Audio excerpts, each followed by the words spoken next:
Over 300 fights in a career, 3 years without scoring a single goal, 60-plus losses in one season. These are NHL's most humiliating records. Most shorthanded goals in a single game. In a 1995 game against the Winnipeg Jets, the Vancouver Canucks found a method to use an additional player against them. The Jets became the first and only club in NHL history to score 4 shorthanded goals in the same game. The Jets were penalized for 8 penalties, but the Canucks only managed 1 power play goal. Largest losing margin in an NHL game. The New York Rangers of 1943-44 were one of the worst teams in NHL history. They finished last in the NHL with a 6-39-5 record. The Red Wings were one of the NHL's strongest teams in that season, and they defeated the Rangers 15-0 in their January matchup. The Red Wings were merciless in the third period, scoring 8 goals. The contest could have been even more lopsided, but Detroit's final shot beat New York's goalie only a second after the game concluded. Worst plus-minus in a single season. Bill Mickelson ended the 1974-1975 season with a total plus-minus of -82. How a player can end a season with a plus-minus of -82 baffles me to the point of insanity. It appears unbelievable, if not impossible. Making matters worse, he only appeared in 59 games this season. Mickelson appeared in 147 NHL games during his career, earning a shocking plus-minus of -147. For those of you who have had too much to drink or are mathematically challenged, that equates to a -1 average each game. Mickelson only appeared in 1 more NHL game after 1974-75. Goodbye, sir.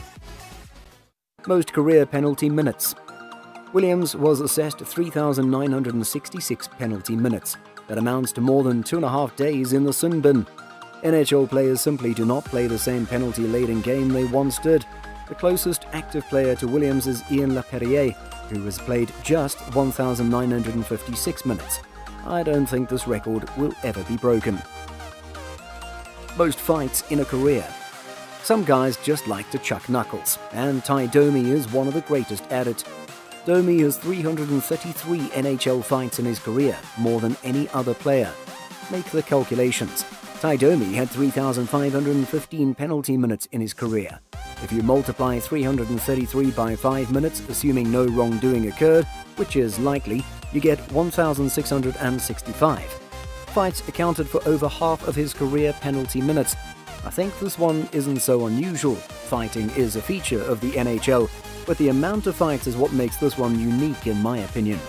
Also, I'm fairly sure this doesn't include Domi's brawl with that Philadelphia supporter who wasn't subscribed to our channel, so make sure you do subscribe to avoid such complications. Most number of scars on a player's head. This is an intriguing record that I learned about and couldn't leave off the list. This is difficult to verify and will not appear in any official NHL record books, but Eddie Shaw, the renowned Boston Bruins defenseman, logged an incredible 19 scars from stitches alone to his head. Shaw did play for the Bruins in the 1920s, 1930s and early 1940s, so the old-school hockey attitude may well explain this incredible record. Most career ties for a goalie. As newer followers of the game may notice and question, ties used to exist in the NHL. They have subsequently been deleted, but that is a discussion for another day. Most people will discuss goaltender records such as wins, losses, shutouts, goals against average, and so on. Few people have even a hazy concept of who has the most ties to their goaltender career. If the mask above wasn't enough of a hint, the answer is Terry Sawchuk, a goalkeeper with 172 career ties in his long career. This record will never be broken unless the rules are amended to reinstate the tie. Most goalies used in one season. With the way things have been going over the last few seasons, one might expect to find the Philadelphia Flyers on this list, but that is not the case. 3 teams share this particularly infamous record: the Los Angeles Kings in 2007-2008, the St. Louis Blues in 2002-2003, and the Quebec Nordiques in 1989-1990. All had to go through 7 different goalies in a single season. Only one of those teams, the Blues, made the playoffs. The Nordiques were the weakest of the bunch, going 12-61-7 that season. They used Ron Tugnut, Craig Millen, Scott Gordon, Mario Brunetta, Sergei Milnikov, Stefan Fissé, and John Tanner as goalies. Most significant difference between goals and assists in a single season. Brett Hull had some incredible goal-scoring seasons in the late 1980s and early 1990s. He had seasons of 72, 86, and 70 goals from 1989 to 1992.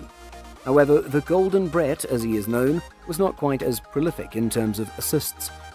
Hull scored 86 goals but only had 45 assists in the 1990-1991 NHL season. That's a 41-goal discrepancy, the greatest in NHL history for players with more goals. Not surprising given Hull's status as one of the game's most famed snipers.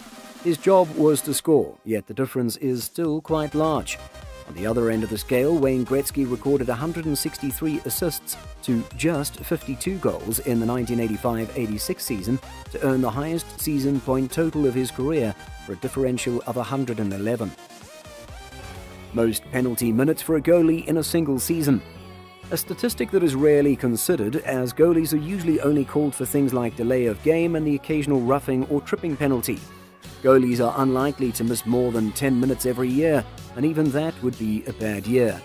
Then we met Ron Hextall, who was as ferocious with his opponents as he was with the puck.